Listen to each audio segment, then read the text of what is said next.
재정반 여러분 안녕하십니까. 6월 시험을 앞두고 6월 시험 대비법에 대해서 얘기를 하게 될 텐데요. 주로 제가 이제 생각하는 것은 6월 시험을 대하는 우리의 자세와 그 다음에 6월 시험 이후에 우리가 공부를 어떻게 할 것인가, 여기에 대한 이야기를 주로 하도록 하겠습니다. 각 분야별로 문제풀이 방법이라든가 제시문 독해 방법 같은 것들은 수업 시간에 충분히 여러분들이 들으셨을 거라고 생각을 해요. 그 부분을 제가 재차 말하는 것은 의미가 없다고 보고요. 제가 생각하기에 여러분들이 6월 시험을 어떤 자세로 대해야 되는지, 그리고 6월 시험이 끝나고 나면 어떻게 우리가 공부를 해야 될 것인지, 거기에 대한 얘기만 좀 하도록 하겠습니다. 먼저 6월 시험의 의의에 대해서 얘기를 먼저 할게요. 일단은 모의시험이라는 걸 본다라고 했을 때, 그리고 모의시험이 우리에게 갖는 의미가 뭐냐는 겁니다. 첫 번째는 객관적인 위치를 파악하는 거죠. 내가 공부를 얼마만큼 했고, 이 얼마만큼 공부가 전체 수험생 중에서 어느 정도의 위치에 있는가 라는 것을 안다는 데 의미가 있을 거예요. 두 번째는 올해 나올 수능이 어떻게 나올 것인지에 대한 난이도라든가 문제 형태라든가 제시문의 길이 또는 제시문의 형태, 이런 것들에 대한 예측을 하는 게 또 한 가지 모의시험을 보는 의의가 될 겁니다.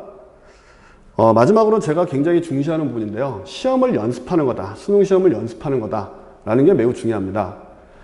그래서 저는 6월 시험에서 가장 중요한 건 아까 전에 말했던 객관적인 위치나 수능에 대한 예측보다도 시험을 연습하는데 그것이 가장 중요하다고 생각을 합니다. 아무래도 6월 시험은 다른 시험에 비해서 긴장도가 높으니까, 그런 긴장도가 높은 상황에서 어떻게 내가 시험을 볼 것인가 하는 것을 연습하는 것으로서 6월의 시험은 큰 의미가 있다고 생각을 합니다.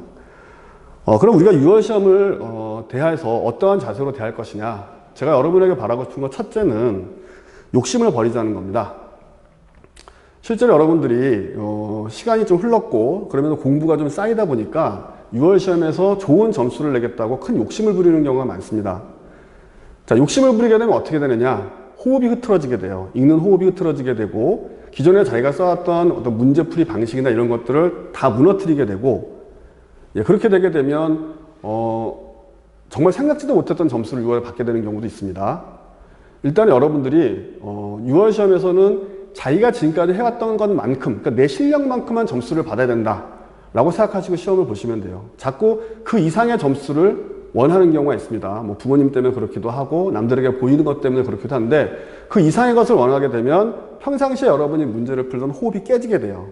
그 호흡이 깨지게 되면 말도 안 되는 점수를 받습니다. 국어시험에서 가장 중요한 건 멘탈이에요. 그것이 유지돼야지만 국어시험에서는 점수가 흔들리지 않은 점수가 나오게 되는데, 그 멘탈이 무너지게 되게 되면 말도 안 되는 점수를 받아오는 경우가 생깁니다. 그것의 근본적인 원인은 전부 다 욕심이라고 생각해요. 그래서 욕심 부리지 말고, 내가 지전에 했던 것만큼, 내가 2등급이면 2등급의 점수만큼만, 내가 3등급의 실력을 가지고 있다면 3등급의 점수만큼만 받아야 돼요. 그래야지 그 이후에 내가 무엇을 어떻게 공부할지를 결정할 수 있습니다. 자, 절대 욕심 부리지 마세요. 그냥 평상시 하던 대로 그렇게 문제를 풀어가시면 되겠습니다. 자, 6월 시험이 문제가 되는 건 6월 이전에 공부하던 방법이 6월 시험의 결과에 따라서 바뀌는 경우가 많다는 거예요. 특히 국어 같은 경우에는 양치기의 유혹을 벗어나기 힘듭니다. 6월 시험 이후에. 그러니까 6월 이전까지는 중심도 찾아보고 글의 내용을 이해도 해보고 문제 유형을 생각해 보기도 하고 선택지를 잘 읽어보기도 하고 이렇게 천천히 하다가 6월 시험에서 점수가 좀 안 나오게 되면 학생들은 제일 먼저 생각하는 것이, 내가 공부의 양을 좀 늘려야겠다는 생각을 해요. 근데 현실적으로 국어 공부하는 시간의 양을 많이 늘릴 수는 없거든요. 그 이전과 비슷하다는 거죠. 양을 늘리지 못한 상태에서 그럼에도 불구하고 양을 늘려야 생각하는 학생들은 뭘 하게 되냐면, 동일한 시간 내에 푸는 문항수를 많이 하게 됩니다. 그러니까 한 번에 짧은 시간에 많은 문제를 풀려고 한다는 거죠. 그러다 보니까 더 많이 틀리게 되고, 그렇게 되면 자신감이 없어지고, 그렇게 해서 멘탈이 붕괴되는 바람에 수능 때 이상한 점수를 받아오는 경우가 있어요. 자, 6월 시험의 결과와 상관없이 공부는 여러분이 하던 것을 꾸준히 하는 겁니다. 이제 좀 뭔가 좀 더 해야겠다, 많이 해야겠다는 생각으로 여러 가지 일을 벌려놓거나 갑자기 양적인 걸 늘리기 위해서 문항수를 많이 풀게 되면 그만큼 여러분들은 대충 문제를 풀고 어떤 여러 가지 공부들을 대충 하고 넘어가기 때문에 불안감이 커질 수밖에 없어요.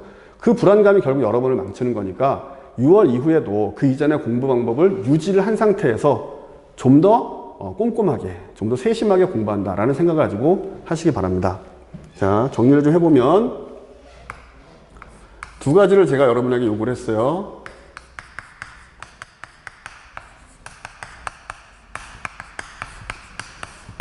욕심을 버리자는 겁니다. 그 다음에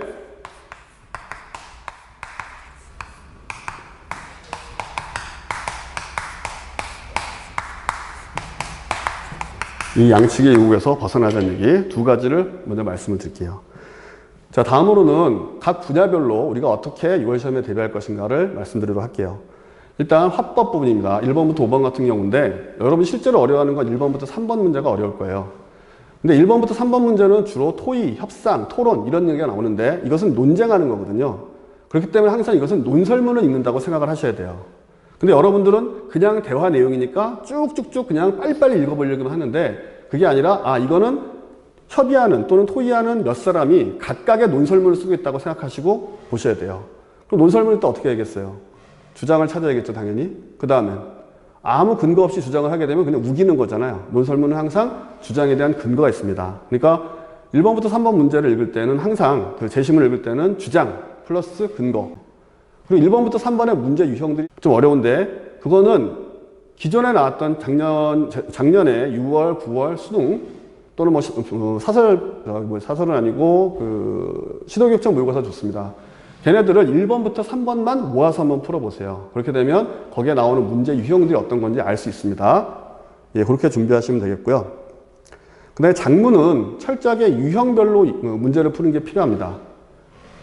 예, 그래서 작년에 모의고사들을 유형별로 묶어보세요. 보통 작문의 문제 유형이라고 하면은 첫 번째는 개요 작성하는 거, 두 번째는 자료를 활용하는 거, 세 번째는 표현하기, 그 다음에 글다듬기, 그 다음에 글의 형식이나 이런 것들을 먼저 준 다음에 실제 글쓰기를 했을 때 거기에 대한 어떤 그 일치 문제라든가 글쓰기 방식의 문제를 물어보는 문제가 있어요. 그렇게 한 5개 정도의 유형으로 나눠지니까 그 5개 정도의 유형을 유형별로 나누어서 풀어보도록 하세요. 유형끼리만. 아시겠습니까? 유형끼리, 6번 문제는 6번 문제끼리만, 7번 문제는 7번 문제끼리만 이렇게 모아서 문제를 풀어보시면 각 유형에서 어떻게 문제를 만들어내고 선택지를 어떻게 만들어내고 또 함정을 어디서 파는지 이해할 수 있게 됩니다. 꼭 유형별로 풀어보도록 하세요. 그 다음에 문법은 여러분들이 좀 문법적인 사항을 내가 모르기 때문에 문법 문제를 못 푼다고 생각하시는데 저는 좀 생각이 달라요. 문법 문제를 여러 번이 틀리는 이유는 사실은 보기하고 선택지를 잘 못 읽기 때문이거든요. 보기를 읽을 때는 꼭 주의하실 게 보기에 문법은 대체로 항목들이 나와 있습니다. 항목들이. 그래서 항목들 예를 들어서 맞춤법 같은 경우는 15항, 29항 이런 식으로 항목 나눠지기도 하고 또는 무슨 높임법 나오게 되면 주체 높임, 객체 높임, 상대 높임이라는 것이 항목으로 나눠져요. 그러니까 분류되어 있는 글이 상당히 많다는 거죠. 분류의 글이 많으니까 분류되어 있는 항목들을 찾아내고요.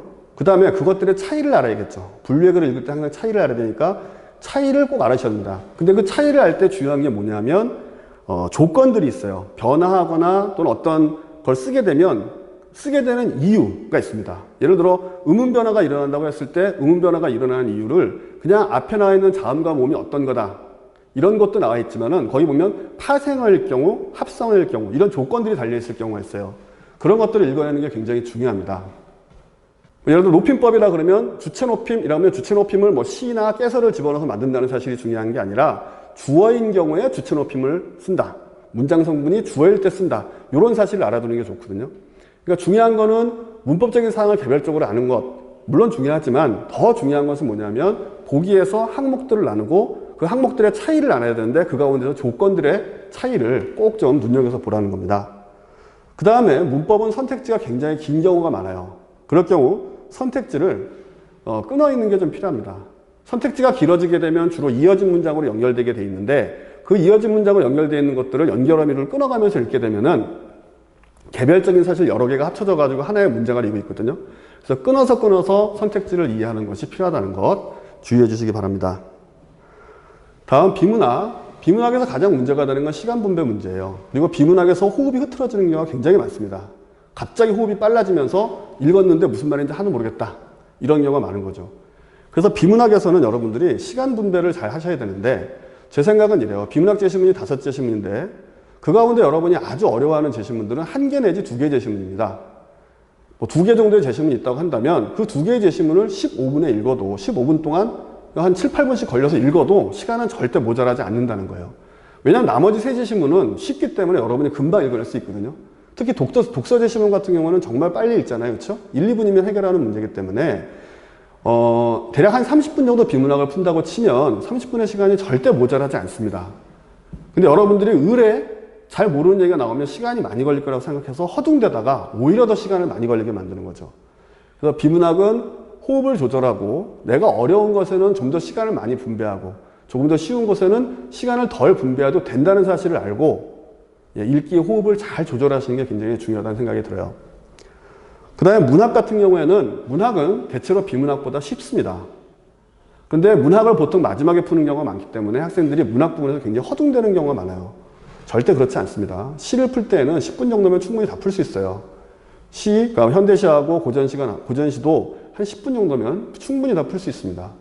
소설에서 시간이 많이 걸리는데 소설 같은 경우에는 여러분들이 많이 연습을 하셨겠지만 그거는 이제 개별적으로 문학 선생님들께서 소설 읽기 요령에 대해서 많이 설명해 주실 거라고 생각해요. 다만 저는 시험을 볼 때 여러분들이 문학 부분은 쉽다, 그렇게 어렵지 않다. 그러니까 읽기만 잘 해내면 문제 푸는 건 크게 문제가 되지 않을 것이다 라는 사실을 이해하고 좀 찬찬히 풀었으면 좋겠어요. 허둥대지 말고. 알겠습니까? 자, 이렇게 해서 화작문 같은 경우는 여러분들의 이제 문제 푸는 요령에 대한 설명을 좀 했고, 비문학과 문학은 시간 안배에 대한 얘기를 좀 했어요. 어차피 비문학, 문학 읽기는 여러분이 지금까지 다 훈련을 해하셨을 거고, 시간 안배에 대한 얘기를 했는데 절대로 서두르지 말라는 겁니다. 수능은 천천히 읽어도 절대로 시간이 모자라는 시험이 아니에요. 여러분들이 오히려 서두르다가 시험을 망치는 거죠. 그것만 좀 주의했으면 좋겠습니다. 마지막으로 제가 제일 처음에 얘기했던 거 다시 한 번만 당부를 할게요. 6월 시험 모의고사를 볼 때는 절대 욕심을 부리지 말라는 겁니다. 내 실력만큼만. 두 번째, 6월 이후 여러분의 공부 방법은 변하면 안 돼요. 꾸준히 반복적으로 훈련하셔야 됩니다. 양측의 유혹에 빠져가지고 그 양을 쫓아가다 보면 결국에는 시험에서 수능에서 좋지 않은 점수를 받을 가능성이 많으니까 양치기 하지 말고 지금까지 하던 것처럼 차분하게 공부하도록 하세요. 자, 지금까지 6월 모의고사에 대한 자세, 그리고 또 각각 분야별로 우리가 어떻게 할 것인가 대응책에 대해서 말씀드렸습니다. 메가스터디 재정반 여러분들 6월 모의고사 모두 잘 보시고 그 다음에 그 이후에도 공부를 꾸준히 잘 열심히 하셔가지고 수능까지 대박이 날 수 있도록 했으면 좋겠습니다. 이상입니다.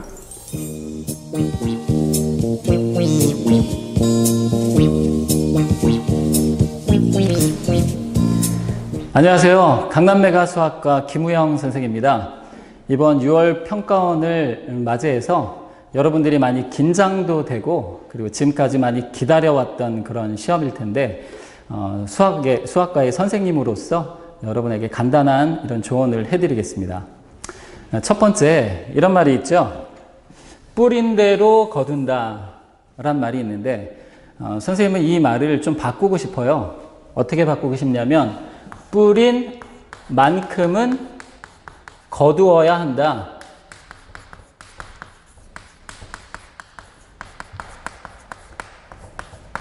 자, 이렇게 말씀드리고 싶어요. 왜냐면 지금까지 여러분들이 정말 열심히 해왔는데 자기 수학 성적이 입학할 때와 지금하고 비교했을 때 굉장히 많은 성장을 분명히 이루었거든요.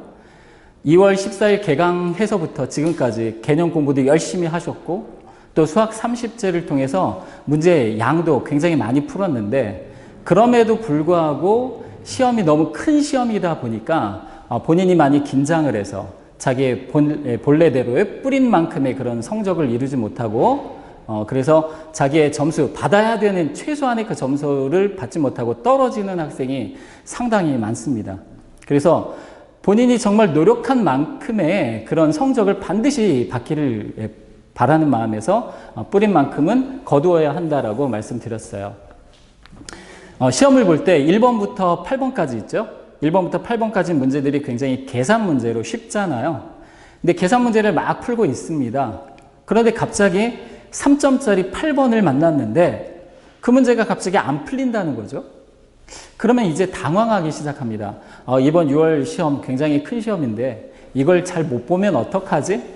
이걸 못 보면 성적이 안 나와서 1등급 또는 본인이 희망하는 등급 못 받을 텐데 그런 조급한 마음에 8번 문제를 붙들고 또 풀고 또 풀고 또 풀고 한다는 거죠. 일단 그것을 하지 말아달라는 이야기예요. 만약에 8번 문제에서 막혔다면 그대로 넘어가주고 다시 9번서부터 새로 시작하는 거예요. 그래서 전체 문제를 1번부터 30번 문제를 하나도 빠짐없이 일단 다 풀어보려고 노력하지만 여러분들이 잘 아시다시피 4점짜리 문제에서 최소한 3개에서 5개까지는 굉장히 어려운 문제가 출제되는 거 다 아시잖아요. 그런 문제들은 최대한 뒤로 밀어놓고, 왜냐하면 시험 시간이 100분으로 아주 충분한 시간이 있습니다. 그래서 그런 3문제에서 5문제 어려운 문제를 뒤로 밀어놓고 최대한 자기가 아는 모든 문제에 대해서 다 풀어서 그걸 맞춰달라는 거죠. 예를 들어 5문제를 못 풀었다고 가정하더라도 80점은 받을 수 있는 거예요. 만약에 좀 이렇게 생각을 해볼 수도 있을 텐데 아예 처음부터 5문제를 아예 버리고 시작을 했다고 하여도 충분한 100분의 시간에 25문제를 정확히 맞추기만 하면 80점, 곧 2등급의 점수는 받을 수 있다는 거예요. 그래서 자기 자신이 풀 수 있는 모든 문제를 다 풀어주고 그 다음에 다시 앞으로 돌아가서 안 풀렸던 문제들 있죠. 그것들을 다시 한번 풀어달라는 거죠. 예를 들어 아까 말씀드렸던 그 8번 문제에서 만약에 막혔다면, 계산 실수가 있건 생각을 잘못해서 막혔다면 그때 당시에 2번, 3번 푸는 것은 전혀 좋지 않습니다. 왜냐하면 본인의 생각의 사고가 고정되어 있기 때문에 그런 사고의 틀을 벗어날 수가 없어요. 근데 만약에 8번을 넘기고 계속 그 이후에 문제를 끝까지 풀었다가 머리가 다시 리프레시가 됐다라고 생각하고 나서 8번 문제를 다시 봤을 때에는 또 다른 각도로 또는 계산 실수를 하지 않고 풀 수 있는 그런 능력이 생기게 되는 것을 경험적으로 많이 볼 수 있어요. 그래서 본인이 정말 노력한 대로의 점수를 받아야 되는 것인데 그런 실수, 본인의 이 문제를 꼭 풀어야 되겠다는 의지가 너무 강해서 그것을 붙들고 시간을 10분, 20분 허비하게 된다면 그렇다면 이번 6월 시험을 망칠 수밖에 없죠. 그래서 본인이 정말 그렇게 노력한 만큼의, 기대한 만큼의 모든 성적을 하나도 1점이라도 버리지 않고 다 받을 수 있었으면 좋겠습니다. 그리고 두 번째 말씀드리고 싶은 거는 중위권 또 뭐 하위권, 상위권 이렇게 나누어서 말씀드릴 수 있을 텐데 먼저 이 중하위권 학생들은 말이에요.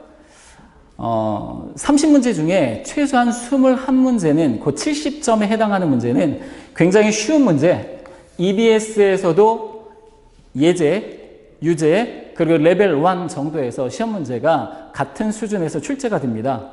그리고 지금까지 여러분들이 공부하신 이런 3점짜리들이 문제들이 많이 있거든요. 그런 것만 충분히 연습한다고 하더라도 70점까지는 누구나 받을 수 있는 것이 수학 시험이에요.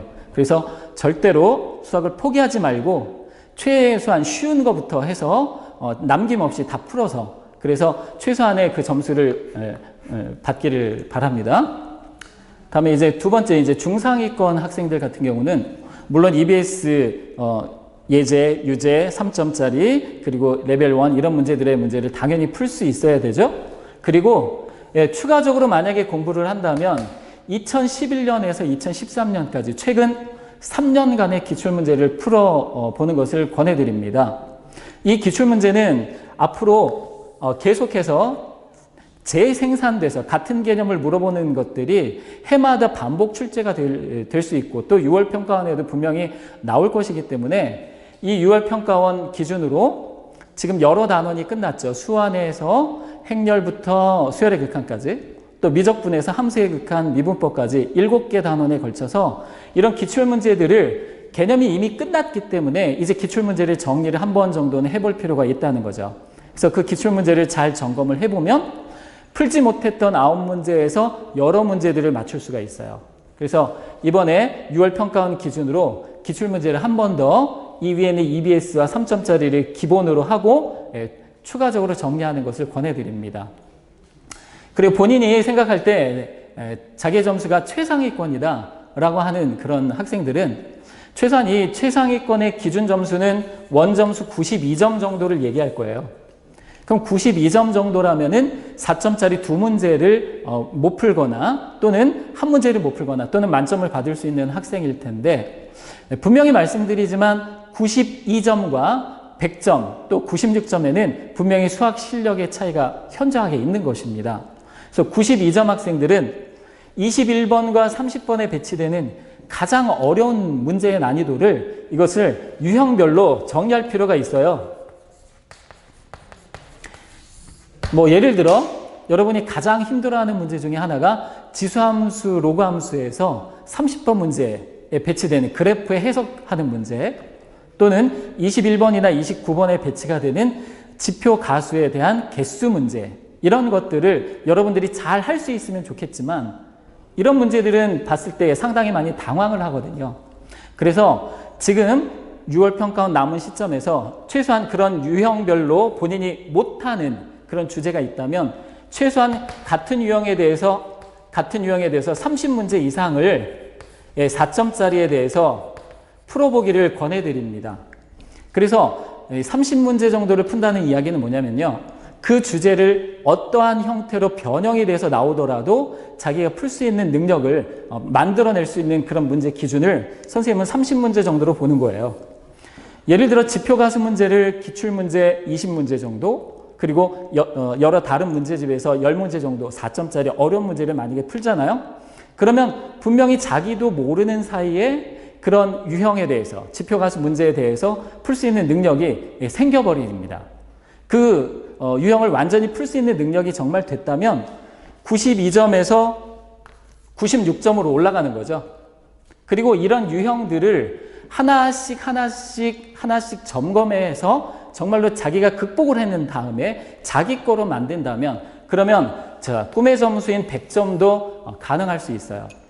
그래서 중하위권, 중상위권, 최상위권의 학생들은 각각 그 자기 수준별로 최소한 EBS와 3점짜리 훈련을 통해서, 그리고 기본 70점 이상을 만들어 놓고, 두 번째 2011년에서 2013년까지 기출문제를 통해서 80점 내지 85점을 만들고, 마지막으로 유형별로 자기가 정말 이 문제만 나오면 틀려버린다 하는 그런 유형별을 정말 그 주제를 하나의 주제를 심화해서 여러 문제를 풀어봄으로써 92, 96, 100점까지 만들어주길 바랍니다.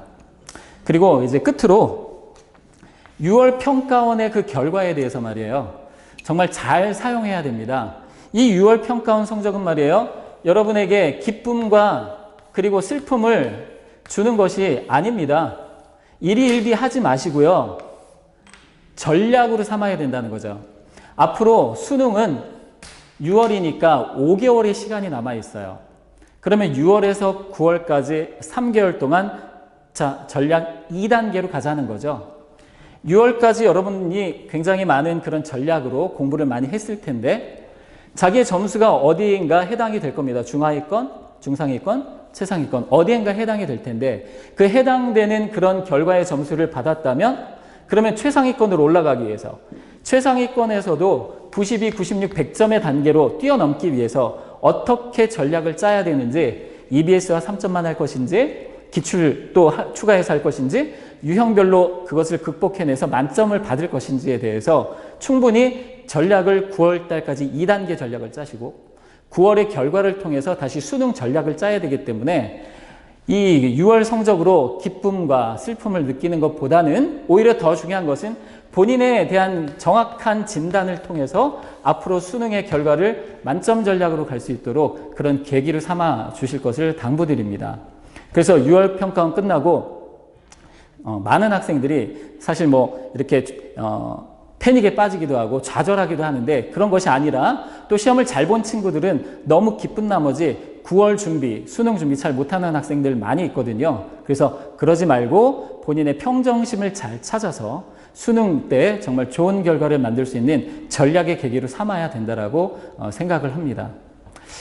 보통 수학이라는 과목은 6개월 정도 정말 투자를 정말 했을 때 그럴 때 좋은 결과가 나오는 과목이거든요. 그리고 가장 정직한 과목이라고 얘기를 합니다. 본인의 노력에 따라서 뿌린 대로 거두는 것이 아니라 뿌린 만큼은 거둬야 되기 때문에 정말 씨를 많이 뿌리면 결과 또한 좋을 수 있다고 생각을 해요. 그래서 마지막 수능 때까지 강남메가에서 선생님들 믿고 또 동료들 같이 합심해서 그래서 좋은 결과 만들고 좋은 대학 가서 여러분의 꿈과 행복을 이루길 부탁드립니다. 이상입니다.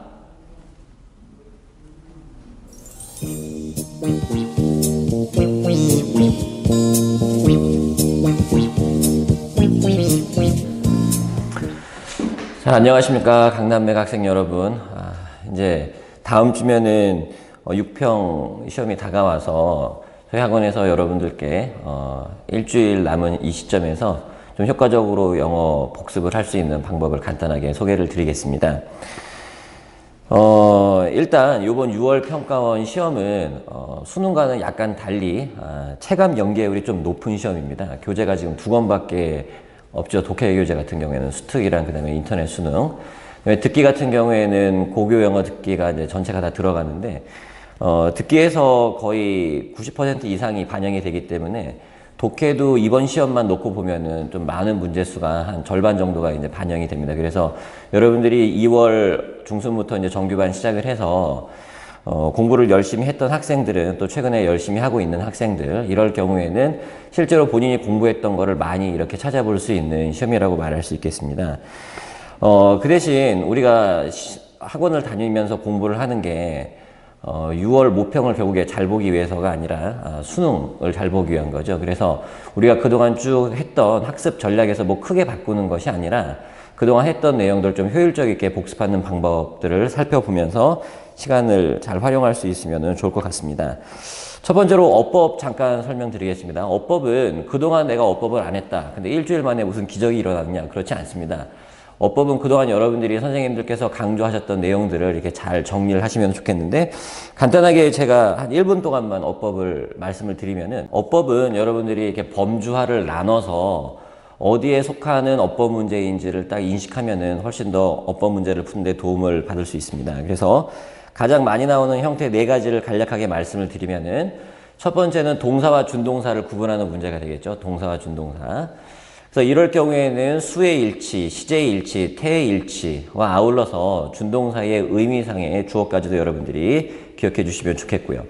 그 다음에 두 번째로는 완전한 문장과 불완전한 문장을 구분하는 기준입니다. 요거는 좀 내용이 복잡하기 때문에 평소 수업 시간에 여러분들이 수업 들었던 내용들을 집중적으로 복습을 하셔야 될 것 같은데요. 기본적으로는 관계대명사가 나올 때 뒷문장이 불완전하다. 그럼 뒷문장이 완전하냐 불완전하냐 이런 것들을 본인이 기본적으로 따질 수 있어야 됩니다. 그래서 완전한 문장과 불완전한 문장 구조를 나누는 기준을 여러분들이 한번 보시면 되겠고요. 그 다음에 세 번째로는 형용사와 부사를 구분하는 문제가 있겠죠. 형용사와 부사를 구분하는 문제의 가장 큰 기준은 보어 자리를 볼 수 있느냐 없느냐가 되겠죠. 보어 자리를 볼 수 있느냐. 그리고 또 부사가 쓰이는 경우 부사의 역할을 우리가 살펴보면은 문장 전체를 수식하는 경우 그 다음에 동사를 수식하는 경우, 형용사를 수식하는 경우, 다른 부사를 이렇게 수식하는 경우 이것과 아울러서 준동사를 수식할 때는 부사를 사용한다라는 것 정도는 꼭 기본적으로 기억을 하고 계셔야 되겠죠. 그 다음에 이제 네 번째로는 이제 대명사 관련된 문제가 많이 나옵니다. 대명사는 첫째 수, 그 다음에 성을 봐줘야겠죠. 이게 단수냐 복수냐, 남성이냐 여성이냐. 그 다음에 제기대명사를 하나 생각해 볼 필요가 있습니다. 그래서 주어와 목적어가 일치할 경우에는 제기대명사를 확인해 주시면 되겠고요. 그 다음에 대명사 관련해서 이게 수어로 나오는 경우가 있습니다. 예를 들어서 A와 B는 별개다 이렇게 할 때 A is one thing and B is another 이것처럼 좀 수거 형태로 사용이 되는 대명사도 있다라는 거 기억해 주시고요.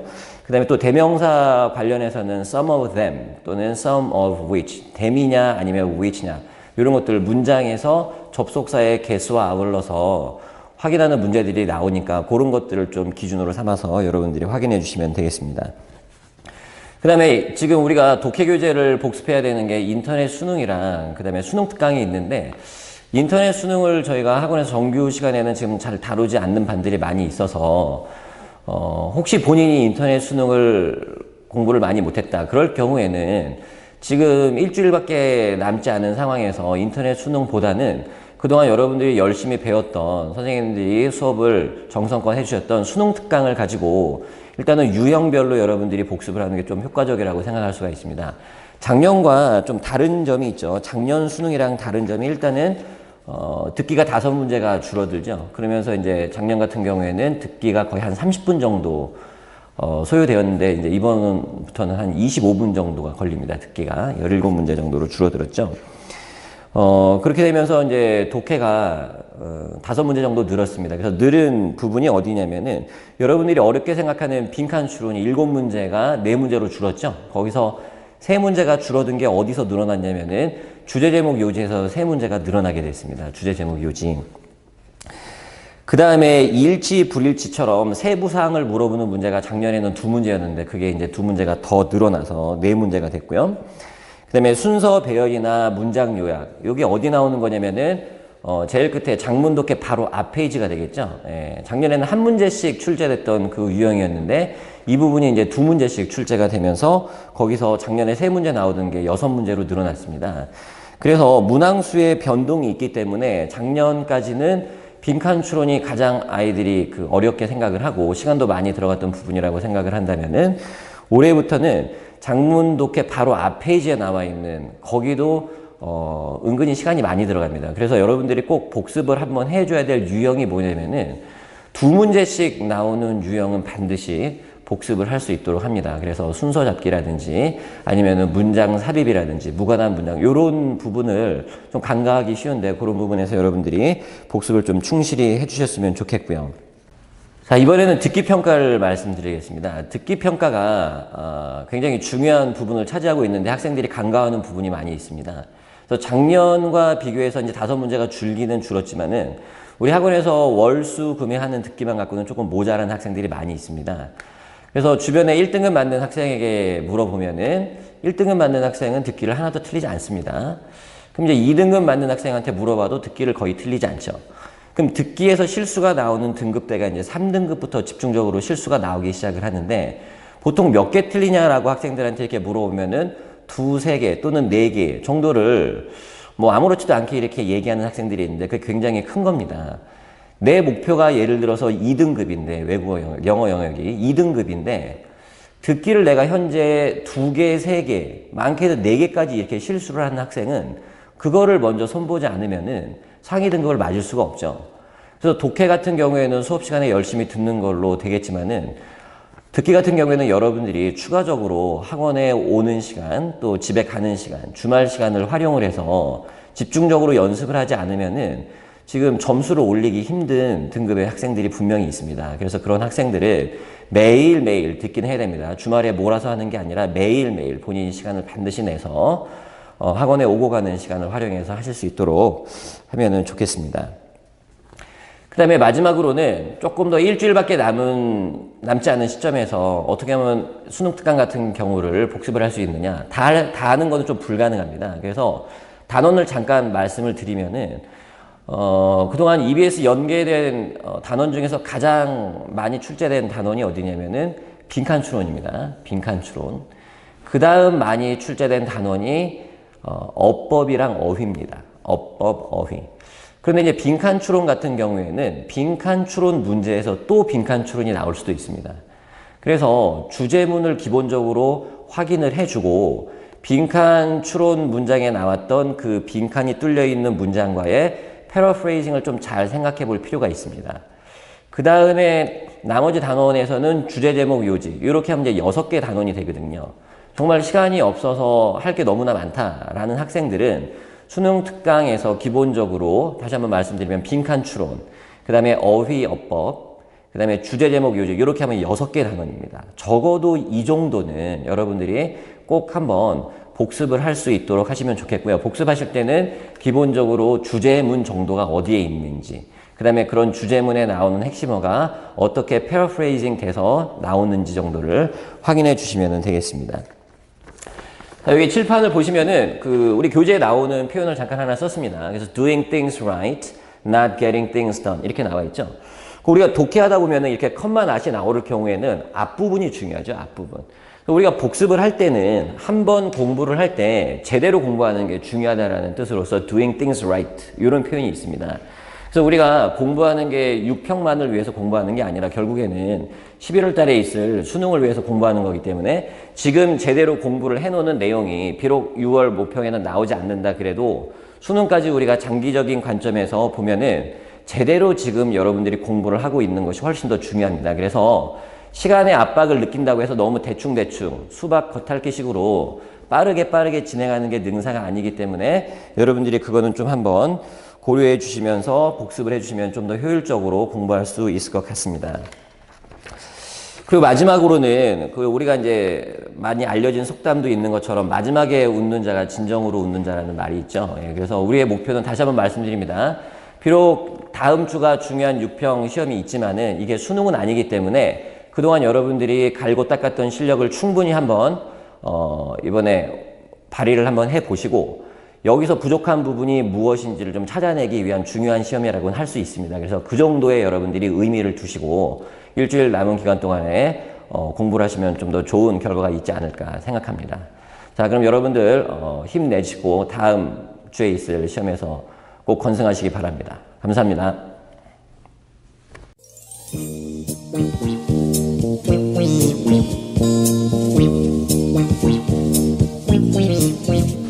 자, 안녕하세요. 입시정보실의 장홍윤입니다. 자, 반갑습니다. 자, 이번 시간에는 여러분들 6월 평가원 이후에 이제 조금 있으면은 6월 12일 날 6월 평가원 시험을 보고 그 이후에 그 성적 결과를 받게 될 것입니다. 그래서 그걸 바탕으로 6월 평가원 이후에 6월 평가원 성적과 그 다음에 논술 성적을 바탕으로 자기 위치를 중간 점검을 하고 앞으로 논술 고사 준비 계획을 어떻게 세워야 하는지에 대해서 여러분들에게 설명을 드리도록 하겠습니다. 그래서 이번 태반은 내가 지금 어디쯤 와 있는지 중간 점검을 해보자입니다. 자, 6월 평가원이 끝나고 나면은 진학정보실에서는 수시 스카우팅 리포트라고 해서 여러분들에게 수능 성적 결과와 그 다음에 논술 성적 결과를 바탕으로 한 그 리포트를 제공을 해 드릴 것입니다. 논술 성적 같은 경우에는 여러분들이 지금 현재 메가 논술 3회와 자체 논술 모의고사 2회를 쳤습니다. 그 총 5회의 시험 성적 결과를 바탕으로 A에서 E까지 총 5개 등급의 논술 등급을 여러분들에게 제공을 해 드릴 것입니다. 자, 이 논술 등급을 바탕으로 여러분들의 논술 실력에 대해서 정확하게 파악을 하고 그 다음에 여러분들의 6월 평가원 모의고사 성적 결과를 바탕으로 해서 앞으로 여러분들이 어떤 식으로 학습 계획을 세워야 할지 냉정한 판단을 내려야 되는 것이 무척 중요합니다. 자, 여기서 중간 점검이 왜 필요한지 그 이유에 대해서 한번 알아봐야겠는데요. 자, 논술 같은 경우에는 선생님들이 많은 학생들이랑 상담을 했는데 생각보다 논술 공부 경험이 부족한 학생들이 많았습니다. 고3 때 논술을 거의 안 하다가 이제 저희 강남 메가스터디에서 이제 공부를 하면서 논술을 처음 시작한 학생들이 있기 때문에 아무래도 한 5개월 정도 기간 동안 공부를 열심히 했음에도 불구하고 수능에 비해 가지고 여러분들이 시행착오를 겪을 가능성이 매우 높습니다. 그래서 여러분들이 과연 지금 내가 논술 공부를 제대로 하고 있는지, 논술 공부를 제대로 했음에도 불구하고 그 논술 실력이 제대로 안 나온다면 그 부분에 대해서 무슨 문제가 있는지 그런 부분에서 여러분들이 중간 점검을 열심히 정확하게 해본 결과 앞으로 논술을 어떻게 공부를 해야 될지에 냉정한 판단을 할 필요가 있습니다. 자, 두 번째로 중간 점검이 필요한 이유에는 여러분들이 앞으로 남은 어떤 그 논술에 있어 가지고 충분한 기간이 수험 기간이 그렇게 충분하지 않다고 할 수가 있겠습니다. 지금 여러분들에게 남아있는 수험 기간이라고 하자면은 6월 평가원 이후에 7월달, 8월달, 9월달 3달 정도밖에 없기 때문에 이 기간을 어떤 식으로 잘 활용을 해서 여러분들이 논술 학습을 해야 될지 그런 부분에 대해서 면밀한 그 계획을 세워야 할 필요가 있겠습니다. 자, 세 번째로 환경적인 변화가 있는데, 자, 여러분들은 올해 처음 그 시험을 치는 고3이 아니라 작년에 한번 그 시험을 경험해본 재수생입니다. 자, 논술 전형 같은 경우에는 작년과 비교하여 올해 그 많은 제도적인 변화가 있습니다. 그 가장 특징적인 게 우선 선발 제도가 없어졌고 수능 최저학력 기준이 많이 완화가 됐다는 것입니다. 그렇지만은 학생들 같은 경우에 이런 제도적인 변화에 대해서 충분히 인지하지 못하고 있기 때문에 작년 기준으로 생각을 하고 지금 자신의 현재 상태에 대해서 잘못 파악을 하고 있는 학생들이 상당히 많습니다. 그래서 이러한 어떤 제도적인 변화에 대해서 충분히 인지한 다음에 앞으로 내가 논술 공부를 어떻게 해야 되는지, 그게 맞춰가지고 수능 공부는 어떤 식으로 해야 되는지, 그런 부분에 대한 계획을 잘 세울 필요가 있겠습니다. 자, 이런 식으로 수능 성적과 논술 성적을 바탕으로 학생들의 어떤 유형을 분류를 해보면은 4가지 유형이 있습니다. 첫 번째 유형은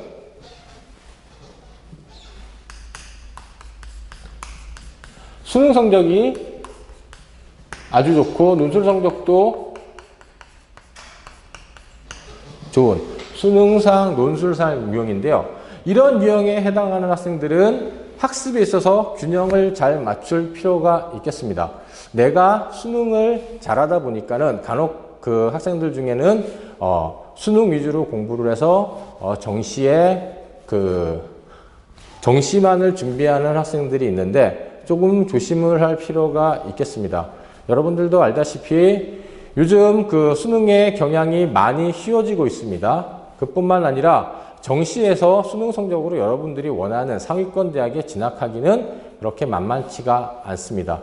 이런 점을 고려해 볼 때 논술도 같이 균형적으로 공부를 해서 수시에서 여러분들이 원하는 상위권 대학에 진학을 하는 것이 최종적인 그 면에서 봤을 때는 합격률을 많이 상승시킬 수 있다. 그것이 선생님의 생각입니다. 두 번째로 수능은 잘하지만은 논술은 수능에 비해서 잘 못하는 학생들의 유형이 있습니다.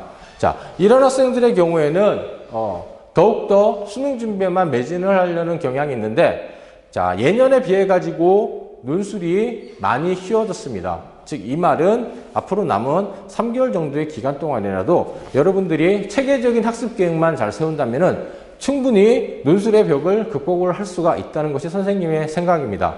자, 여러분들 수능 준비만 해서는 절대로 합격률을 높일 수가 없습니다. 수능과 논술을 균형 있게 준비를 했을 때만 여러분들의 합격률이 높아진다는 점을 다시 한번 명심을 하고, 이런 두 번째 유형 수능을 잘하지만은 내가 논술 성적이 조금 떨어진다, 현재 논술 실력이 조금 부족하다 하는 학생들은 남은 기간 동안에 더욱더 논술 준비에 박차를 가해 주기 바랍니다. 세 번째로 수능은 못하는데 논술은 잘하는 학생들이 있습니다. 자, 이런 학생들의 무슨 문제점이 있는가 하면은 논술은 잘하는데 내가 수능 성적이 조금 떨어지다 보니까 논술에 올인하는 경향이 있습니다. 전형 요강을 보니까는 최저학력 기준 작년보다 조금 쉬워지고 우선 선발 기준도 없으니까, 그리고 선생님들이 나 논술 잘한다고 하니까는 논술 준비만 어느 정도 하면은 상위권 대학도 충분히 합격할 수 있을 거라, 그런 착각을 하는데 여러분들 최저학력 기준 맞추기 그렇게 만만치가 않습니다. 자, 이런 유형에 있는 학생들일수록 더욱더 수능 준비에 매진을 하여 가지고 최소한 최저학력 기준을 충분히 충족시킬 수 있는 수준의 수능 실력을 갖추기를 바랍니다. 다시 한번 강조하지만은 여러분들이 생각하는 것만큼 최저학력 기준을 충족시키기가 쉽지가 않습니다. 그리고 여러분들이 가기를 희망하는 최상위권 5개 대학의 경우에는 최저학력 기준이 작년 기준과 비교했을 때 그렇게 완화되었다고 보기가 어렵습니다. 자, 네 번째로 수능도 못하고 논술 실력도 부족한 이 유형에 해당하는 학생들의 경우에는 일단 수능 준비에 매진을 하시기 바랍니다.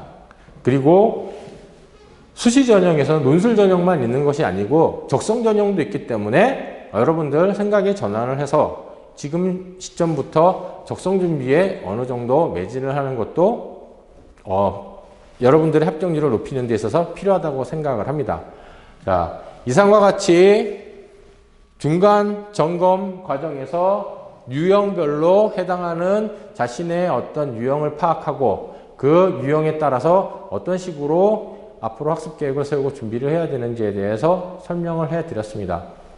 자, 마지막으로 선생님이 여러분들에게 한 가지 전달을 해주고 싶은 이야기가 있습니다. 대나무가 곱고 높이 자랄 수 있는 이유는 중간중간에 매듭이 있기 때문입니다. 자, 여러분들도 그냥 앞만 보고 열심히 공부하는 것이 아니라 지금처럼